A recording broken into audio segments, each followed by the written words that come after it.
पापा पापा हमके बहुत डर लग रहल बा। कुछ कुछ समझ में ही ना आ रहल बा। अब का होगी? कहा बताई बेटी का होगी, हमार भी कुछ समझ में नहीं आ रहा। बस ऐसा समझ ले कि जे कुछ हो रहल बा वो गलत हो रहल बा। हमनी सम्राट से बात करे के बहुत कोशिश करी, लेकिन वो कुछ सुनते नहीं की। तो चिंता मत करा, सब ठीक होगी। ऊपर वाला जरूर कौनो न कौनो रास्ता निकाली। सम्राट आ गई।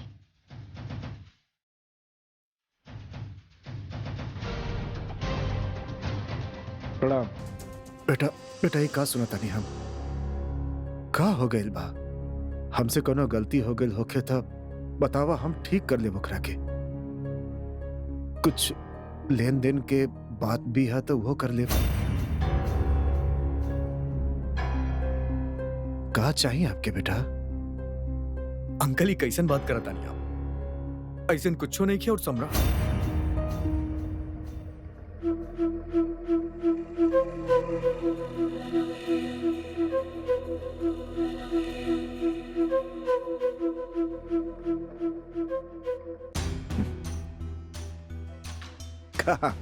कहा दे बाप हमरा के?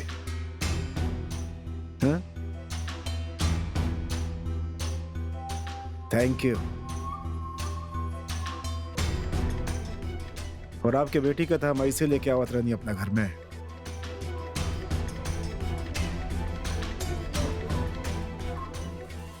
तो फिर अचानक से का हो गई सम्राट? काहे शादी से इनकार कर रहल बाड़ा? का बात बा, कुछ तो कहा। बस इतना समझ ली दीदी कि वो हमारी पत्नी बने के लायक नहीं थी। ये आप का कहा तानी सम्राट जी? शादी के 2 दिन पहले जब सारा मेहमान आ चुकल बाड़े, पूरा शहर में शादी होत बा और अब आपके एहसास होत बा कि हमार बहन आपके पत्नी बने के लायक नहीं की।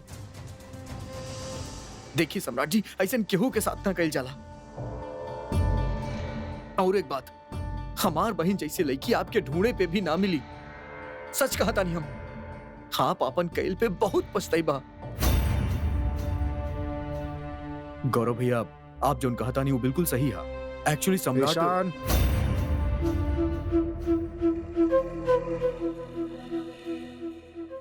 शादी हमार हो रहल बा ना, फैसला भी हम ही कर ले प्लीज। और अब ये मामला में क्यों कुछ ना बोलेगी, ओके? सम्राट बेटा, हमने आराम से बात करा था ना।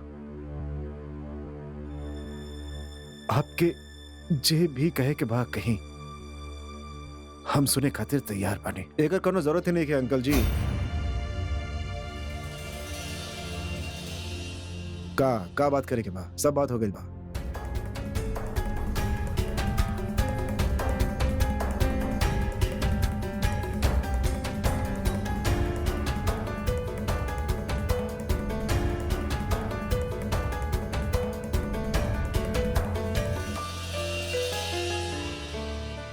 और आपके बहन इतना अच्छी भी है, तो कहते हजारों लड़का मिल जाएंगे।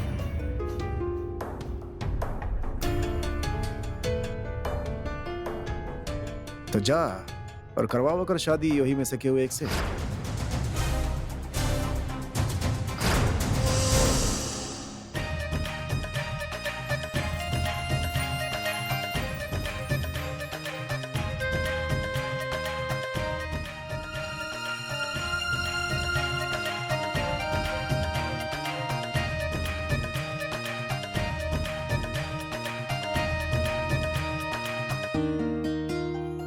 कैसे बात करत तानी आप? हमनी के बहन के बारे में ना तनी सोच समझ के बात करिए आप। का तमाशा बाप फूफा जी, पूरा दुनिया में ढिंढोरा पिटवावे के बाद अब हमके ही सलाह देता रे कि हम अपन बहन के शादी कहीं और कर दें।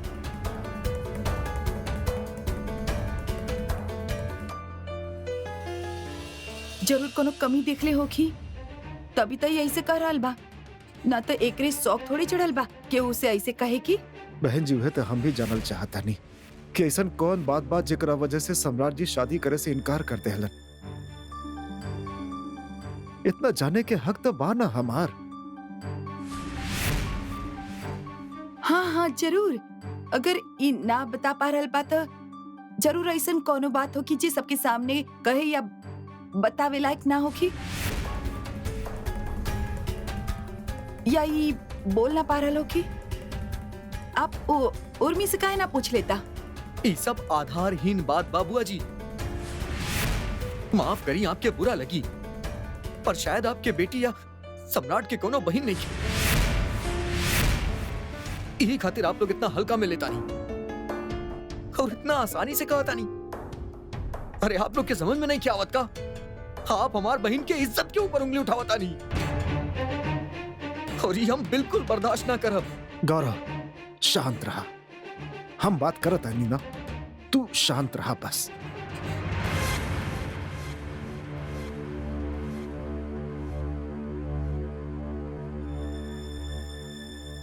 सम्राट जी, अगर उर्मी से कोनो गलती भइल बात है, हमनी ओकरा से बात करब, समझाइब ओकरा के कि गलती जो भी होखे, जो ओकरा से भइल होखे, वो दोबारा कबो ना दोहराई। हम ओकरा तरफ से आपसे हाथ जोड़ के माफी मांगतानी, पर शादी से इनकार मत करिए आप। हम आपसे माफी मांगतानी, आप हमरा के माफ कर दिए। हमसे ना होगी ये शादी।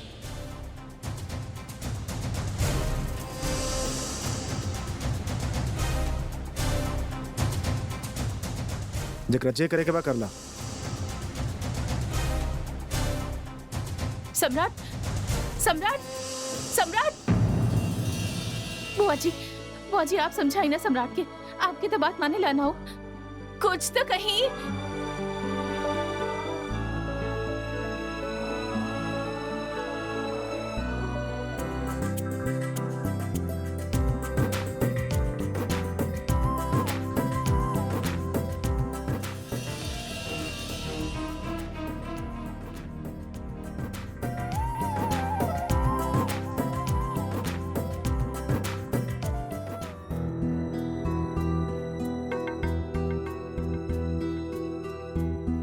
सम्राट शादी से इनकार कर देगा, अब वो शादी ना करी। हम जानता नहीं सब गलत हो रहा बा, लेकिन हम बेबस पानी बेटा। ओकर सामने का कहीं ई हम सबसे ऊपर बा। आप सब तो देख ही रहल बानी ना।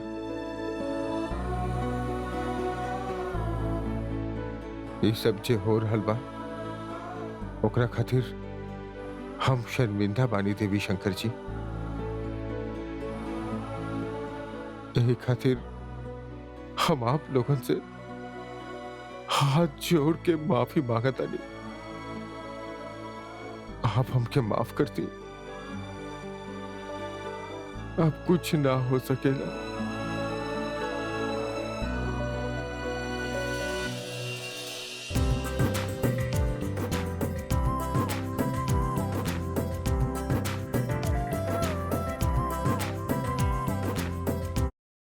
बंद करा एकरा के।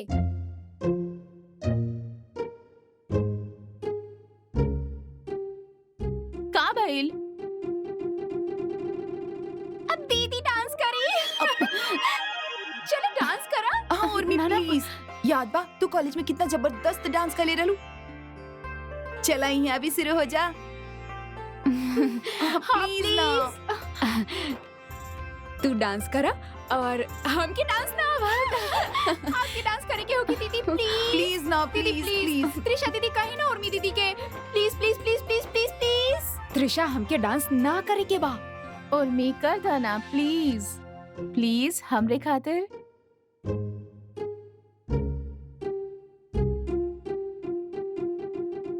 अच्छा ठीक बा, हम डांस करब। ये अब हम गाना बजावत बानी। 1 2 3 स्टार्ट।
लेके जाता रहा कुछ बतीबा?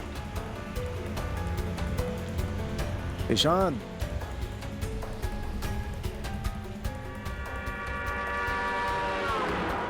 आराम से चला हुआ यार।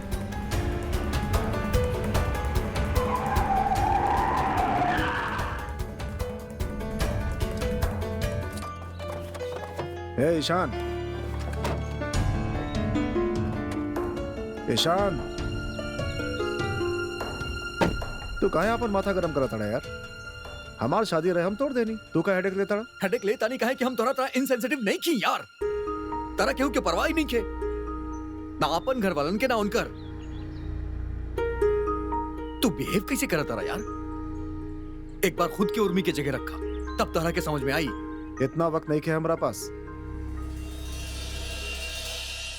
और भी बहुत सारा चीज बा हमारा लाइफ में शादी के अलावा।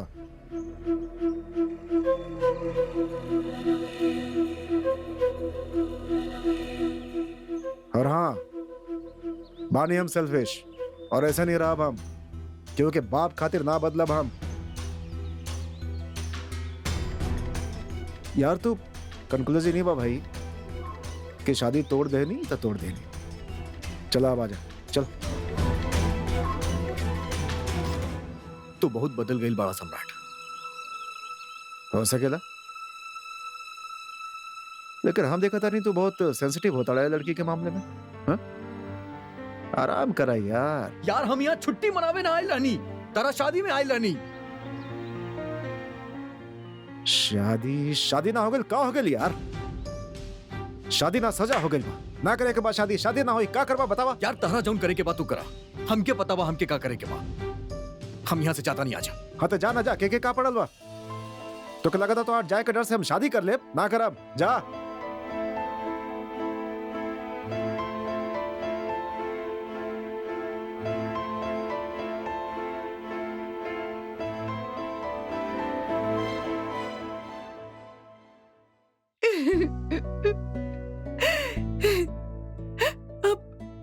अब का करी हम?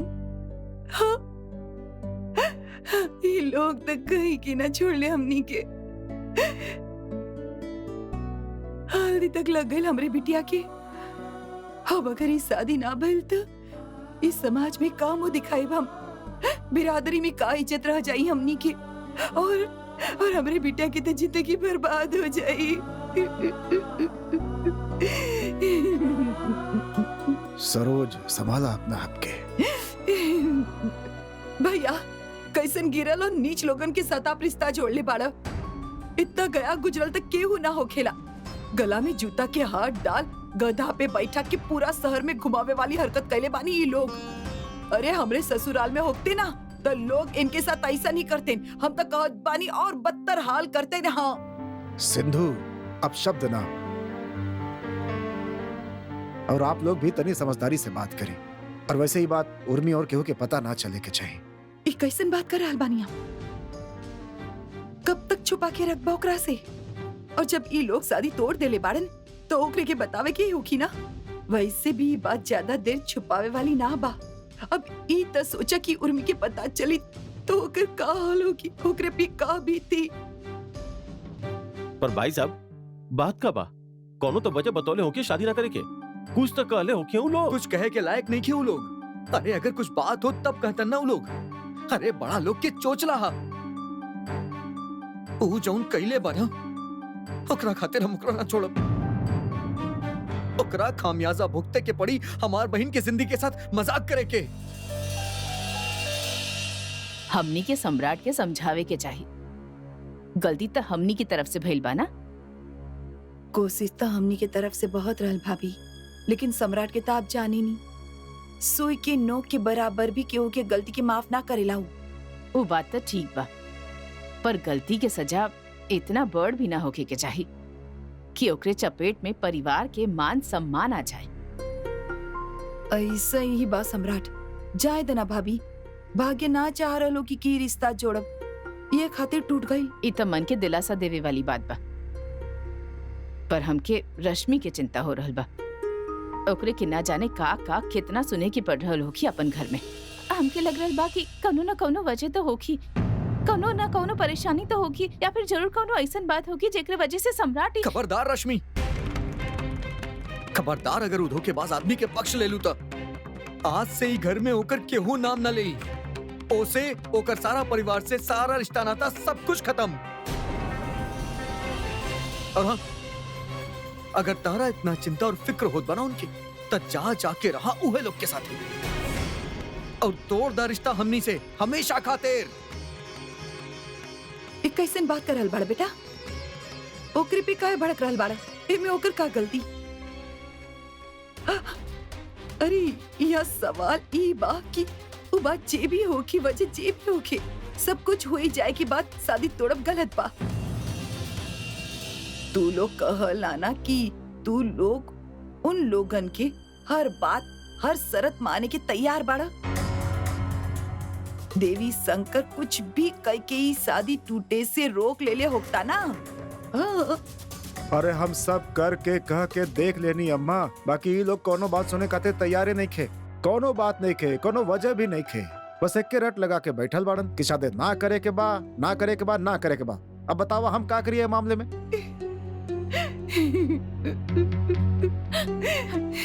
हिम्मत से कामला दीदी,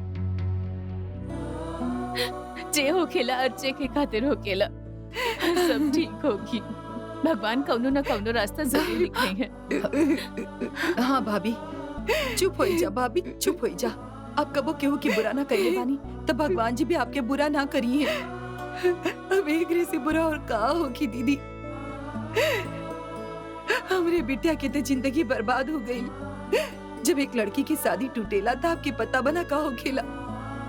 100 तरह के बाद 1000 सवाल खड़ा होगी जाले। समाज हमके चैन से जिए ना दे दीदी। के करी हमरे बिटिया से शादी? के करी उर्मी से शादी दीदी? चुप हो जा, ये बात ना बा बहू। भगवान कबो केहू के गलत ना करी। हमरी उर्मी के किस्मत केहू चुरा के ना ले जाई। तू देख लिहा, धीरज रखा, सब ठीक हो जाई। जॉन होखे ठीक होखे। फिलहाल हम ये चाहता नहीं कि ये बात हमनी के बीच में ही रहे। रात तक मौका देख के हम खुद ही उर्मी से बात करब, लेकिन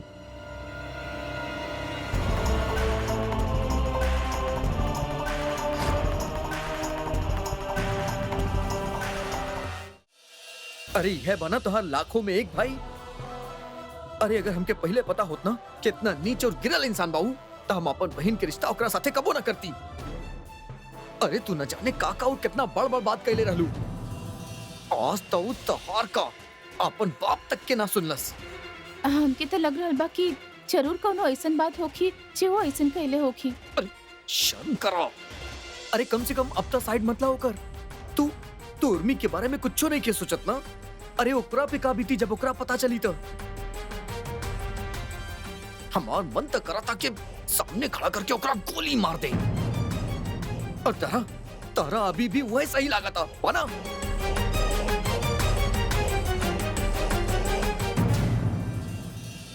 इतना खर्चा हो रहा भाई। शो के बोला तनी कम करे वेस्टेज। इतना खर्चा हो रहा बा के दे? ये सर बिल्कुल बोलब हम। और वो मैनेजर सर आज वो ना आइली। उनके बाप के होटल बजे ना आ रहल बानी, उनके बोला हमके फोन करे। ओके सर। चेक कर लिए सब आप? यस सर।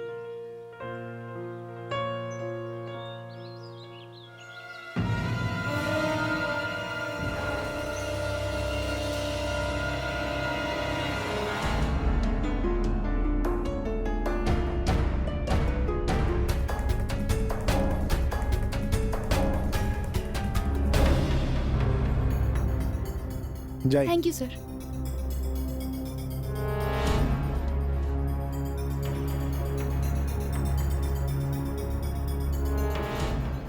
तब तू अलवाड़ो अपन बहन के पैरवी करे खातिर। ए धोखा में मत रहिए मिस्टर सम्राट। हम तो के यहाँ थैंक्स कहे आई बानी। हाँ थैंक्स कहे आई बानी। हमके बहुत खुशी बा तोहरे ही फैसला से, और आगे चल के हमरे घर वालन के भी होगी। का मतलब? मतलब निकाले वाला इंसान ही तो बड़ा तू। तू एको अच्छा इंसान ना बाड़ा, ये तो हम पहले दिन पहली मुलाकात में ही समझ गई। लेकिन तू इतना गिर जाइबा एकर अंदाजा ना रहल हमके। तू एगो लड़की के अपन नाम के हल्दी लगावे के बाद छोड़ देला, समझेला का तू अपने आप के? बेवकूफ रहल उर्मी, और धोखा में रहने ओकरे घर वाले जे तोहसे रिश्ता करावे चले रहने ओकर। लेकिन बहुत अच्छा भइल जे वक्त रहत तू अपन असली रंग दिखा देला। अब ज्यादा से ज्यादा का होगी? कुछ दिन रोई, दुखी रही, परेशान रही।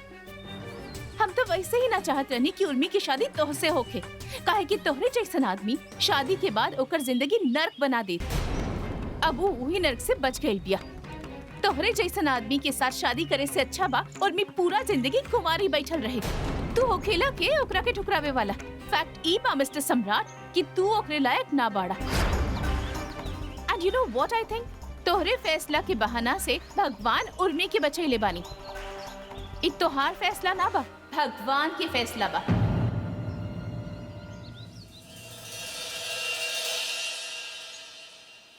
But still, thanks. Thank you so much. And I hope I never see you again.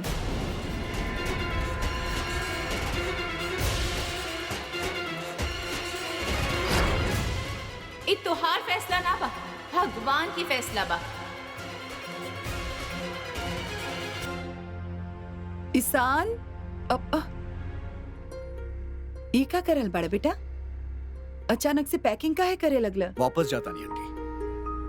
सम्राट की तमाशा हम और बर्दाश्त ना कर सकेली। हम समझत बानी बेटा, ऐसे अचानक से मत जा, थोड़ा दिन ठहर जा फिर चल जाइया। ना आंटी, हम यहाँ शादी खातिर रहला नहीं और शादी तक कैंसिल हो गई। एक खातिर हमारे यहाँ रुके के कोनो फायदा तबा ना। लेकिन बेटा हम का करल बानी? आंटी वैसे भी सम्राट बहुत बदल चुकल बा। ओकरा कोनो फर्क ना पड़ेला कि हम यहाँ रुकी या ना रुकी। क्या बोल रहे सेसन?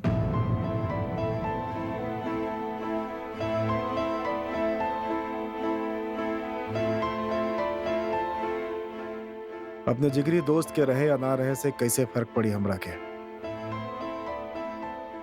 इतना बड़ा इल्जाम मत लगावा हमरे ऊपर हमार भाई। सही करल बाड़ा तू। अच्छा भल तू आ गईला, अब तू ही समझावा एकरा के। हाँ का भाई साहब? हाँ हाउ डेयर यू, इजाजत के दिलस तोरा कि सोचे कि तू कब जा सकेला कब ना। सम्राट, चल हमरा साथे, हमके कुछ काम बा। सम्राट प्लीज यार, हमके बहुत देर होत बा। हमके भोपाल एयरपोर्ट पहुंचे के बा और वैसे भी झांसी से भोपाल पहुंचे में बहुत टाइम लग जाला। अरे यार रुका ना, ए बैग के यहाँ रखा और चला हमरा साथे। हम तो के एयरपोर्ट छोड़ के आए, प्रॉमिस, आपन गाड़ी में। अभी चला हमरा साथे, बहुत जरूरी काम है तो से। वहां होता नहीं। अरे चला जाए के बा यार। हमके हमार उन कितना क्या कर देखो बहुत दुष्ट पड़ो तू। हमके उन ले ले ले ले ले हमके हमार उन। अरे बाबा ये प्यार बा, प्यार प्यार में बहुत ताकत हो खेले, तभी तेरा दिन स्वेटर बुनल जा रहल बा।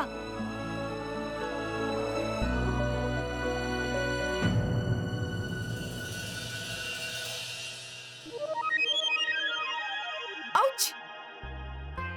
तू दोनों के शादी होगी ना, तब हम देख ले और खूब मजा ले तू दोनों के। छोड़ अब ना तू दोनों के।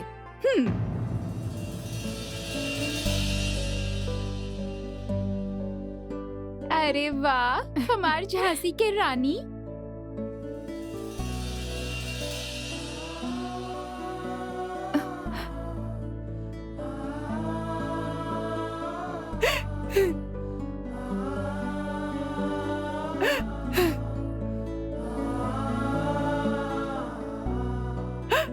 बता दी ओकरे के, आखिर कब तक छुपई है ओकरे से? हिम्मत तो जुटा रहल बानी सरोज, लेकिन कैसे कहीं ओकरा से हम? देख लो ना तो कितना खुश भी आओ। ओकरा के देख के लागत जैसे जिंदगी में सब कुछ मिल गल बा ओकरा के। कैसे बताई ओकरा के जेकरा बारे में वो सोच रहल बिया, जेकर सपना देख रहल बिया, ओकर परवाह भी नहीं करेला। अरे जे वो अपन मान चुकल बिया, ओकरे के ठुकरा चुकल बा। कैसे कहीं ओकरा से हम? ये बात तो हम भी जान रहल बानी देवी, पर बतावे की तो होखी ना। जितना जल्दी बता तो उतना ही अच्छा। हाँ जीजा जी, बता दे ओकरा के कहे कि जितना देर करिए आप ओकर सपना और बड़ी है और फिर दुख भी ओकरा की और अधिक होगी। मौसा जी वो कैटरिंग वाला के नंबर दी ना, उनके भी मना करे के पड़ी। हाँ रश्मि, सारा रिश्तेदार के खबर कर दा, खामखा लोग एजा आ जाइए और उनकर सवाल के जवाब देत देत हम नहीं थक जाइबा। ए खातिर उनके फौरन मना कर दा, और अगर केहू पूछे तो कह दिया कि हमनी बाद में बताई।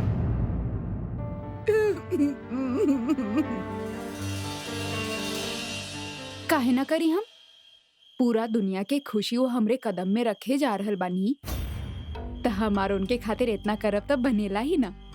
ओहो।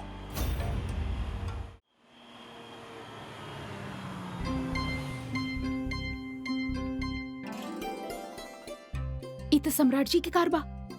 ओह वाव, लागता जीजू रह ना पा रहल बानी तारा से मिलल बिना। देखा तारा से मिले आ गई नी, हम आवत बानी। हमके ई हालत में देखिए तो का सोची हमरे बारे में। त्रिशा चला अंदर, त्रिशा चला, तू हमरे साथ जल्दी चलो भागा। अरे जल्दी। उर्मी बिटिया का बात बा, काहे भाग रहल बाड़ू? उस सम्राट जी बाहर आयल बानी, आप देख ली। चला।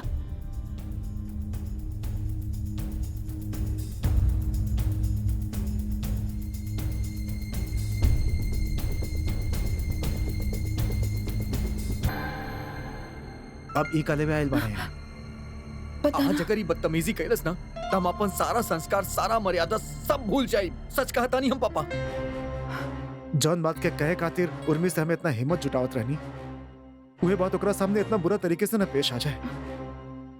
दीदी आप एगो काम करो, आप उर्मी पे नजर रखा, ओकरे के बाहर मत आवी दिया। हाँ हमके बहुत घबराहट हो रहल बा, समझ में ना रहल बा का हिसाब किताब करे आ रहल बानी लोग। चिंता मत करा। हाँ बहू रश्मि एगो काम करिए, इनकर जे भी सामान बा ओकरा के एक तरफ करके इकट्ठा कर ला, जैसे मंगी हम तुरंत दे देब। हाँ हाँ ठीक बना दीदी। हाँ दे, मारब उनके मुंह पे। हे भगवान, इस सम्राट यहाँ पे का कहे और का करे आइल बाड़ा।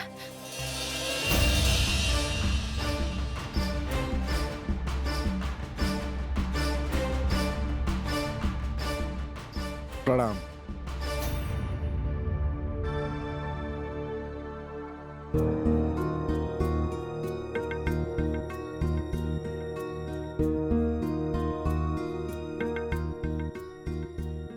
अनु अंदर जा।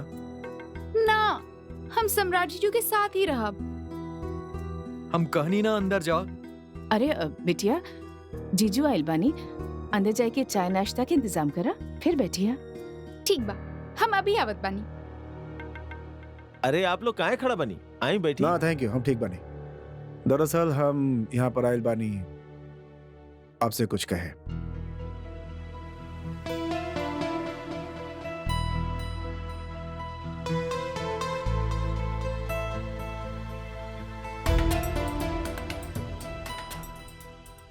देखी जौन कुछ भी भइल, जे कुछ भी कहनी हम कहनी आप लोगन के साथ है,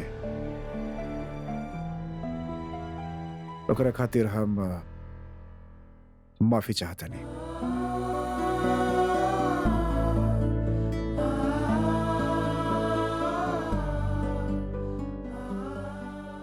गुस्सा रहल और गुस्सा में आके हम पता ना का सोच लेनी। आप सबके साथ इतना बुरा बर्ताव कहनी हम ना करे के चाहत रहे हमरा के। हर बात के हमरा एहसास भइल कि हम कितना गलत रहनी।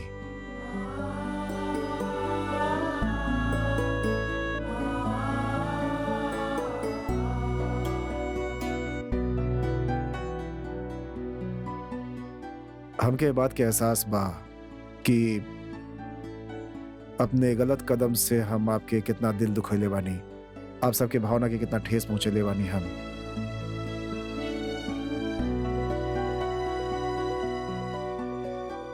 पता ना काहे कहीं नहीं हम ये सब। आप जौन भी सजा हमके दी हमके मंजूर बा, कुछ भी। और हम ही शादी करे खातिर तैयार बनी। सब कुछ वैसे ही होखी जैसे होखत रहे, एकदम बढ़िया।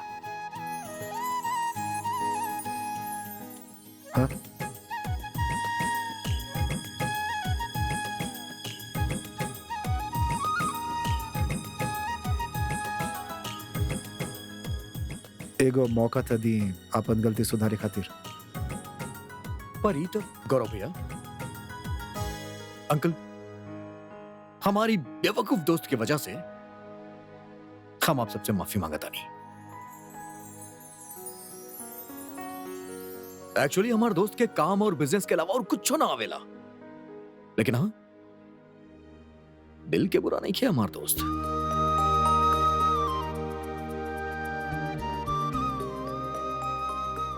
और वो कहल जाला ना कि कौनो भी माफी के 3 हिस्सा होकेला।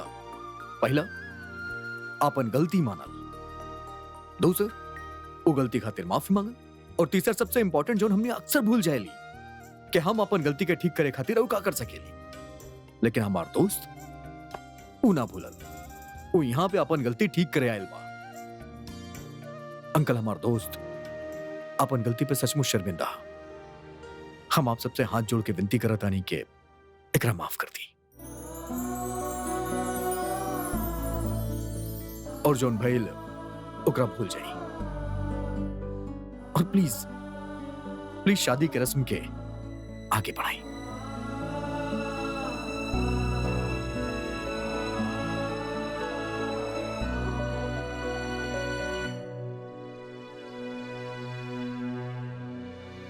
हमके माफी ते मिली ना।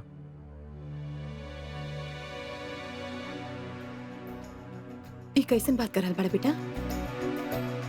आप दामाद बानी हमनी के घर के, ई सब मत करी।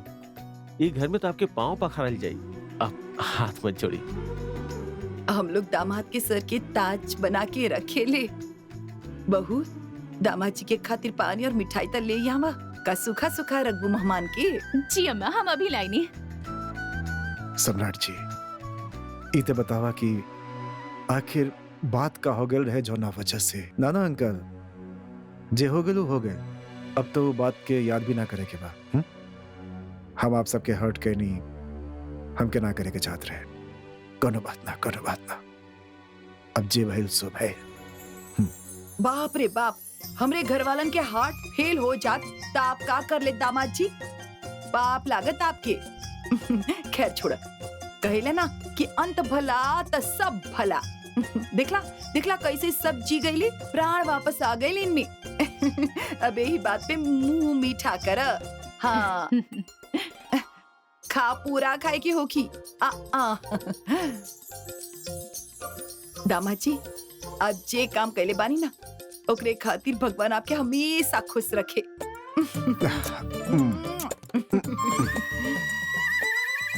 और तू भाई, तू तो मिठाई से भी मीठा बाड़, तो के तो हम 2-2 खिलाई। अरे बुआ जी, हम तो सदर बाजार वाला शर्मा स्वीट्स के मिठाई खाई, वो भी देसी घी वाला। अरे भाई, वो भी खिला दे, फिलहाल ई तखा पूरा पूरा पूरा।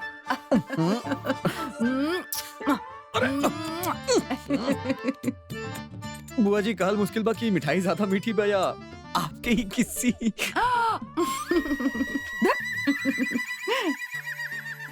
सच में कितना बड़ी राहत मिलल बा हम सबके, हम बता ना सकेनी। ना तो हमनी समझ ही ना पा रहल रहनी कि अब का करी, और अभी तक तो उर्मी के हमनी कुछ बतैले ही ना बानी। बेचारी पता ना कैसे संभाल पावत खुद के। केहू के कुछ भी ना पता कि वो काहे आ रहल बानी। ओफो दीदी, जीजू ना तो के सरप्राइज देवे आइल होखी है। पापा से मिले के तो सिर्फ बहाना बा, असल में वो आपसे मिले आइल बानी। तो के बड़ा मालूम बा आइल बानी हमसे मिले। हमके तो डर लग रहल बा कि सिर्फ हमसे मिले आइल बानी की कोनो और बात भी बा। हम भी यही सोचत बानी कि ऐसन का बात हो गई होखी कि अभी यहाँ पे आइल बानी। ओफो, तो दोनों ना बेकार में परेशान होकत रहेलू। सीधा सा बात बा, ओमे का समझ में ना आ रहल बा, कुछ के कुछ ही मतलब निकाले वेलू। उर्मी, तू तैयार होकर हम देख के आ रहल बानी कि आखिर बात का बा। जल्दी आइया। अंकल, संगीत जौन बा धूमधाम से हो कि आप देखा। बिल्कुल अंकल, यहाँ सब कुछ हम ही ऑर्गेनाइज करता नहीं। आप लोग के तो सारा तैयारी हो चुकल बा ना। तो के का लग रहल बा, हम सब ई मामला में पीछे रहे वाला बानी का? और ना तका, अरे झांसी के सिविल लाइन वाले लोगन के हिला के रख दे, हम शिवाजी नगर वाला। अरे बुआ जी, आप हिलाइब तो सब हिल ही जाइए। ये मोढ़ा बड़ा चंचल बा, आई लाइक दैट।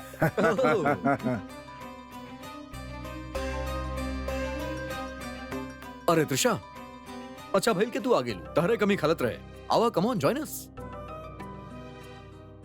वैसे कैसन चलत बा संगीत की तैयारी? हाँ अंकल, आपके परमिशन हो के तो हम अकेले में 5 मिनट खातिर मिल सकेला उर्मी से? हाँ हाँ हाँ, बिल्कुल बिल्कुल मिली। 5 मिनट का है, आराम से मिलला बेटा। उर्मी तुहार होखे वाली बीवी बिया। हम अभी बुला दे रहल बानी ओकरा के। जा जरा उर्मी के बुला के लेके आवा। त्रिशा बेटा, दामाद जी के लेके बरामदा में बिठावा और चाय कोल्ड ड्रिंक के बंदोबस्त करा।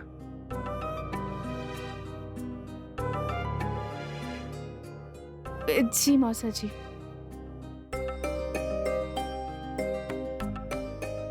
आई जी आई।